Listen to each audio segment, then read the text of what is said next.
Ya, kalau siapa pergi ke Pulau Pinang ya, datanglah ke adik ni untuk beli durian.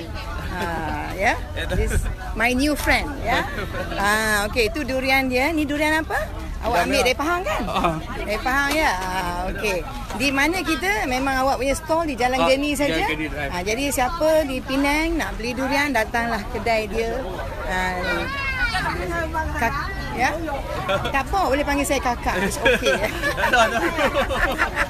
Okey, that's it. Nama apa? Rafi tu. Rafi. Rafi, namanya Rafi ya. Okey.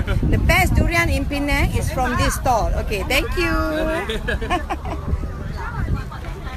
Now, saya nak makan durian. Ya.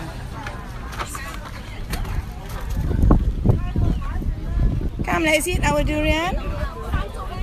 Assalamualaikum.